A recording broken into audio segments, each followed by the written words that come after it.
Throughout boxing history, heavyweights have emerged out of nowhere, but we tend to notice them only if they can punch.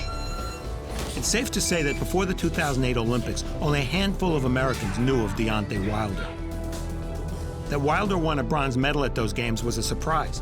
At the Olympics, the 6'7" Wilder got by on size, reach, and athleticism. 9 years later, it's not a stretch to say that from a boxing standpoint, Wilder remains somewhat of a work in progress. But he's the WBC heavyweight champion, he's undefeated, and he's KO'd 37 of his 38 opponents. A heavyweight who can hit like that? We noticed Wilder a long time ago. Now we're riveted by him. Not bad for a fighter who, as a young adult, worked as a waiter at an IHOP in order to support his family. Historically, heavyweights mature later than the fighters of any other division. Wilder turned pro at 23, so his handlers were smart to keep him busy. He fought often, partly because he was learning, and partly because his bouts were mostly first or second round KOs. There was no need for extended rest. In December 2012, Showtime first aired Wilder in a step-up fight against another tall, unbeaten heavyweight, Kelvin Price. God bless. In round 3, Wilder practically ran at Price, setting up his overhand right with a jab. Boom!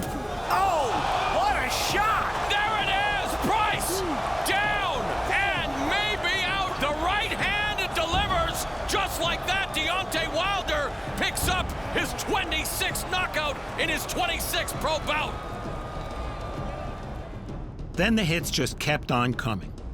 On Showbox, Wilder faced a former world titleist in Sergey Lahovich. Wilder didn't just drop Lahovich. There's a right hand, drives Lahovich into the ropes, down he goes! He turned him into a quivering mess. Fortunately, Lahovich wasn't badly hurt. One fight later, the victim was a game Nikolai Furtha, who attacked in an effort to force Wilder into retreat. Furtha made it into the 4th round, but his fate was a familiar one. Oh, and that stiff right hand drops Furtha on the spot! And Furtha, just like the rest, will not see the 5th round! A right hand sent him down, and the referee saw no reason to issue a count. Tuscaloosa, Alabama. Stand up, baby. Wilder was a giant with a devastating punch, good looks, and a gift of gab. They want to see the knockouts, and baby, every time Deontay Wilder have a show, that's what y'all gonna see. Y'all gonna come and get y'all money, baby.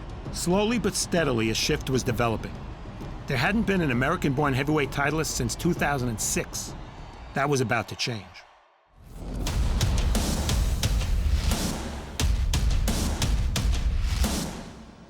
It was time for the big time.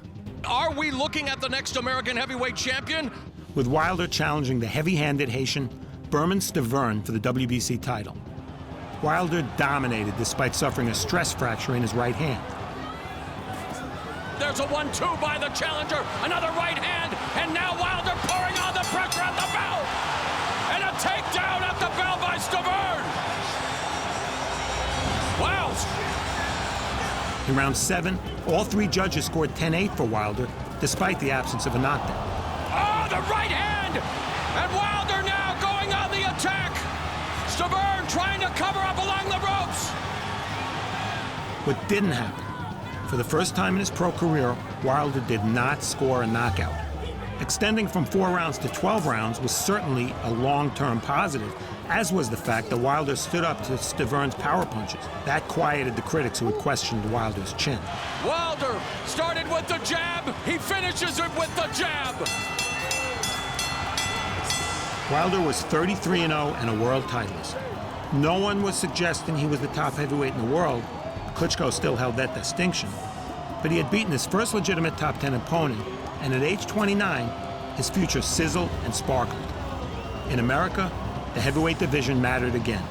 Oh, say, can you see Deontay Wilder is the WBC heavyweight champion?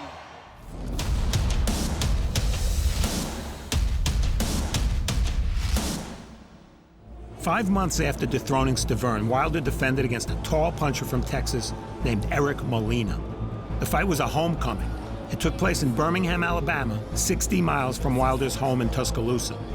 A thunderous ovation for the man who looks to continue to put the BAM in Alabama.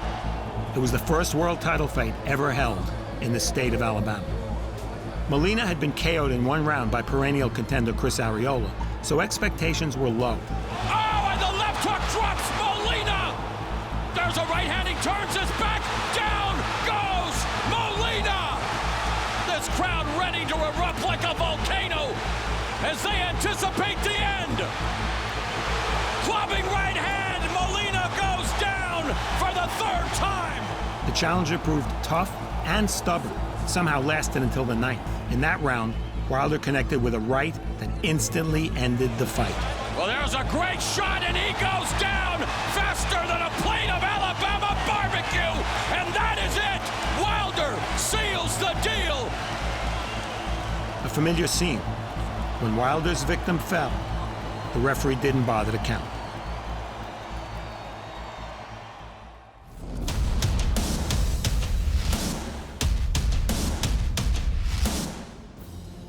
Next up for Wilder was Johan Duhaupas, a Frenchman who hardly inspired fear.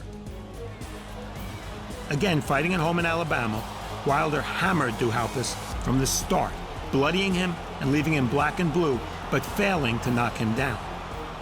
Such was the severity of the beating that after the seventh round, the referee Jack Reese went to the challenger's corner and warned him, "If you don't show me that you're competitive, I'm going to have to stop the fight." The fight could have been stopped at any point. It lasted until the 11th, when about a dozen unanswered punches brought Reese's intervention. Very impressive with those inside punches and just, on to the next assignment.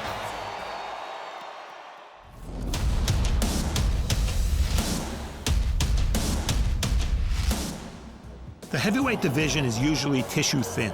So even if the titleists intend to face dangerous opposition each and every time out, they're simply not able to do so. In January 2016, Wilder took on an obscure southpaw from Poland, Artur Szpilka.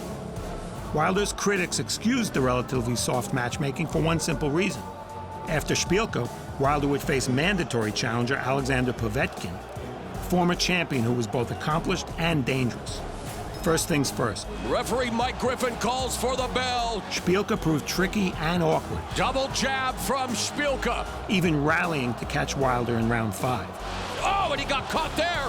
But Wilder's right hand enabled him to keep control, particularly in the 6th and 8th. You feel like something's going to land somewhere here that's going to make a difference. Then came one punch in the 9th. Oh, Szpilka's down. Oh, wow, okay. An instant candidate for KO of the year. Well, you question Deontay Wilder's power.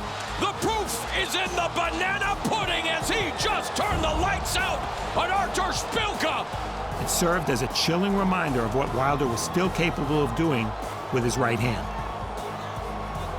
Szpilka remained flat on the canvas for several minutes and was hospitalized as a precaution.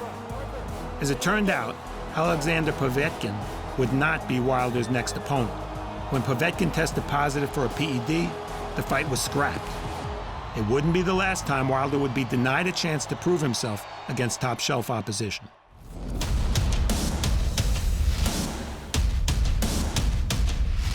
A couple of months after the disappointment of the Povetkin cancellation, Wilder faced California's Arreola, a rugged and popular longtime contender who had always fallen short in his biggest fights. Wilder dominated, but not without having to overcome adversity. Wilder fires out a right hand and another. He used his jab to bloody Arreola and keep him on the outside. Chopping right hand and then a hook from Wilder, and then he steps in. That's a hard right hand. But midway through the bout, Wilder suffered 2 major injuries. Hard right hand, and down goes Arreola. He broke his right hand and tore his right biceps. Only a few seconds left, but a hard right hand by Wilder, and Arreola is hurt. Back with another hook. Still, he won by TKO after 8 rounds. 2 weeks later, Wilder underwent surgery for both injuries.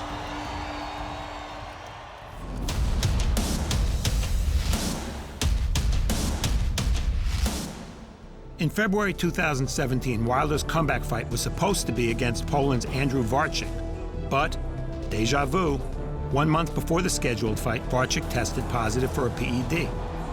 Out went Warczyk, in came unbeaten former football star Gerald Washington. Wilder was tentative, and Washington threw enough jabs to steal a couple of rounds. Then in the 5th, Wilder again showed why he's so compelling. It all changes. Wilder with the right hand, and down goes Washington. He dutifully rose, but Wilder's follow-up assault was furious. Big left hand. Mike Griffin is getting closer. Washington is hit again. Wilder is talking to the crowd, saying, I told you. Deontay Wilder, 38-0, 37 KOs. Wilder isn't the perfect fighter. He still reaches a lot with his punches, and after hurting his opponent, he often punches wildly. But he's improved the use of his endlessly long jab, and that right hand remains among the most devastating weapons in boxing. Flaws aside, inside the ring, Wilder's done everything right. Outside, his luck has been terrible. On November 4, Wilder will be rematched with Berman Stavern, but once again, it's not the fight that was originally scheduled. Wilder was supposed to face Cuba's big-punching Luis Ortiz, who figured to have been the most trying test to date. But, tell me if you've heard this before, Ortiz tested positive for a PED, killing the fight. There's been one out-of-the-ring development, however, that might turn out not only to benefit Wilder, but shape his career. 15 months after Wilder won his share of the heavyweight title, England's Anthony Joshua won a portion as well. With his thrilling win over Vladimir Klitschko, Joshua has become the world's top heavyweight. A Wilder-Joshua unification fight featuring titleists who are combined 57-0 with 56 KOs is at the top of the list of fights we'd most like to see.